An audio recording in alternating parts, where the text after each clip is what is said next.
వృద్ధాప్యంలో ఉన్నటువంటి తల్లిదండ్రులను చూడాల్సినటువంటి సామాజిక బాధ్యత, నైతిక బాధ్యత కన్నబిడ్డలపై ఉంది. అయితే ఇటీవల కాలంలో చాలామంది బిడ్డలు ఆస్తులను తీసుకొని, ఆస్తులను అనుభవిస్తూ కన్నవారిని చూడకుండా వాళ్ళని వీధుల పాలు చేస్తున్నారు. చాలామంది రోడ్లపైన వదిలేసి వెళ్ళటం, సరైన అత్యవసరమైన వైద్య సదుపాయం అందించాల్సినప్పటికి కూడా వాళ్ళని హాస్పిటల్లోనే వదిలేసి వెళ్ళిపోయిన పరిస్థితి. కేవలం అనాథలుగా మార్చేసి వాళ్ళని వదిలేస్తున్న నేపథ్యంలోనే వాళ్ళందరూ కూడా ఇటీవల కాలంలో పెద్ద ఎత్తున కూడా అధికారులను ఆశ్రయిస్తున్నారు.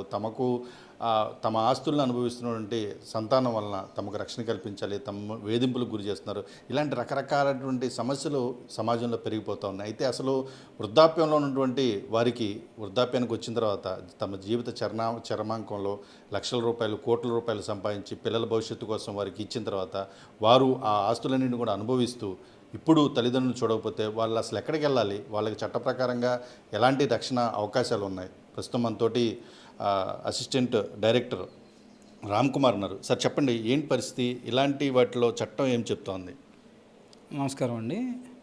ఇలాంటి విషయాలకు సంబంధించి ఎవరైతే తల్లిదండ్రులు కానీ 60 సంవత్సరాలు దాటినటువంటి వృద్ధులు కానీ ఎవరైనా సరే తమ దగ్గరలో ఉన్నటువంటి రెవెన్యూ డివిజనల్ ఆఫీసర్ ఆర్డీఓ గారి కార్యాలయానికి వెళ్ళి దరఖాస్తు పూరించి తమ సమస్యని దాంట్లో తెలియజేసినట్లయితే 30 రోజుల్లోగా ఆర్డీఓ గారు ఇరు పార్టీలకి నోటీసులు ఇచ్చి పిలిపించి సమస్యపై విచారణ చేయడం జరుగుతుందండి.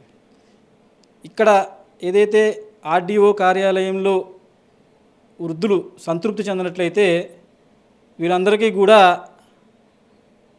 అపిలేటివ్ ట్రిబ్యునల్ ఉండడం జరుగుతుందండి. ఇది కలెక్టర్ గారి ఆధ్వర్యంలో వీళ్ళంతా కూడా తమ సమస్యను చెప్పుకుని ఇక్కడ సంతృప్తి చెందిన ఎట్లయితే అపిలేటివ్ ట్రిబ్యునల్కి వెళ్ళొచ్చండి వాళ్ళంతా కూడా.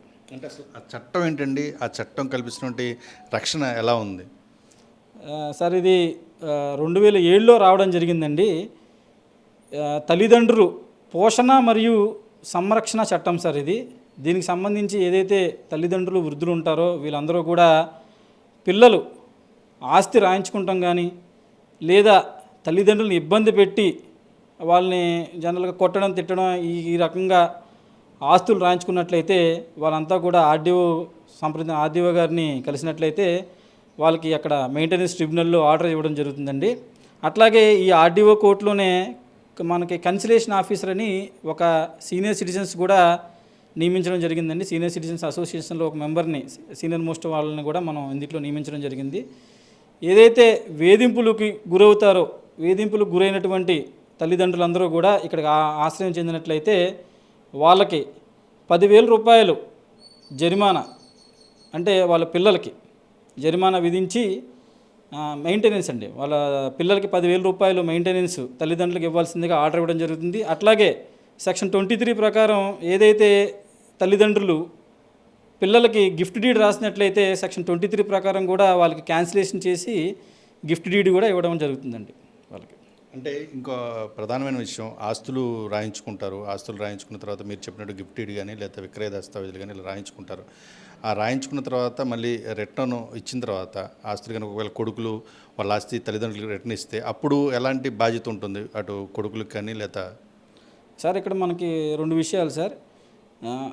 గిఫ్ట్ డీడ్ అయితే సెక్షన్ 23 ప్రకారం మనం క్యాన్సిల్ చేస్తాం సార్. ఏదైతే మనకి సేల్ డీడ్ కనుక రాసుకున్నట్లయితే దాని మీద నుంచి వచ్చే ఆదాయాన్ని కూడా మనం తల్లిదండ్రులకు ఇప్పించి ఏర్పాటు చేస్తాం సార్. ఫర్ ఎగ్జాంపుల్ మనకు పొలం మీద వచ్చే ఆదాయం కానీ, అట్లాగే ఇంటి మీద వచ్చే ఆదాయం కానీ సేల్ డీడ్ రాసిన క్రమంలో దాని మీద వచ్చే ఆదాయాన్ని మనం తల్లిదండ్రులకు ఇప్పించడం జరుగుతుంది సార్.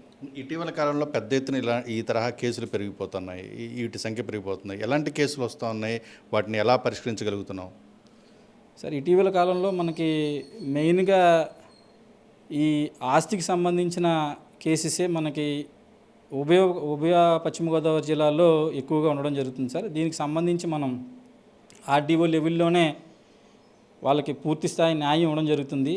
అక్కడ సంతృప్తి చెందిన ఎడల మనం కలెక్టర్ గారి దగ్గర రావడం జరుగుతుంది సార్. మ్యాక్సిమం మన దగ్గరికి వచ్చినటువంటి కేసెస్ అన్నిటికీ కూడా మనకు సంపూర్ణమైనటువంటి న్యాయం చేస్తున్నాం సార్ వాళ్ళకి, మనం సీనియర్ సిటిజన్స్ సంబంధించి. అంటే చాలామంది హాస్పిటల్లోనే వదిలేసేస్తున్నారు. అంటే ఇంకా వాళ్ళ పనులు వాళ్ళు చేసుకోలేరు. వృద్ధాప్యంలో ఉంటారు. వాళ్ళ పనులు వాళ్ళు చేసుకోలేరు.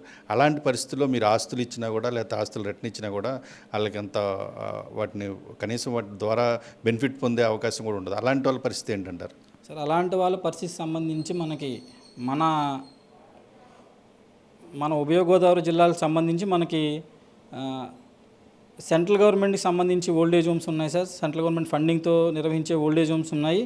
అట్లాగే స్వచ్ఛంద సంస్థలు నిర్వహించే ఓల్డేజ్ హోమ్స్ ఉన్నాయి సార్. మనం మ్యాక్సిమం మన ఆర్డర్ ఏంటంటే సార్, మనం ఈ పిల్లలు ఏదైతే పిల్లలు ఉంటారో వాళ్ళు చూసుకునే రకంగానే మనం చేస్తున్నాం సార్. పిల్లలు లేని పక్షంలో, పిల్లలు ఫారెన్లో ఉన్నా, లేకుంటే పిల్లలు రకరకాల కారణాల చేత చనిపోయిన వాళ్ళందరికీ కూడా మనం ఏంటంటే ఎవరూ లేని క్రమంలో మాత్రమే మనం ఈ ఓల్డేజ్ హోమ్స్కి రిఫర్ చేసి అక్కడ వాళ్ళ సేవలు పొందవచ్చు సార్. అంటే తమకి సమస్య ఉంది, మాకు పిల్లలు సరిగా చూడట్లేదు, లేకపోతే వారసులు సరిగా చూడట్లేదు, ఫస్ట్ అసలు వాళ్ళు ఎక్కడికి వెళ్ళాలి?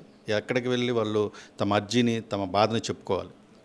ఫస్ట్ వాళ్ళు ఏంటంటే ఈ సీనియర్ సిటిజన్ కేసుకి సంబంధించి అయితే ఆర్డీఓ కార్యాలయానికి వాళ్ళు వెళ్ళి దరఖాస్తు నింపి ఆర్డీఓ గారికి ఆర్డీఓకి వివరించినట్లయితే 30 రోజుల లోపటే, అంటే ఈ కేసుకి సంబంధించి ఎటువంటి లాయర్లు కూడా ప్రమేయం ఉండదు సార్. డైరెక్ట్గా ఏదైతే సీనియర్ సిటిజన్స్ ఇబ్బంది పడుతున్నారో వాళ్ళంతా డైరెక్ట్గా నేరుగా ఆర్డీఓ కార్యాలయానికి వచ్చి ఆర్డీఓ గారిని కలిసి తమ సమస్య విన్నవించుకున్నట్లయితే తమకు దరఖాస్తు ఒకటి ఇస్తారు సార్.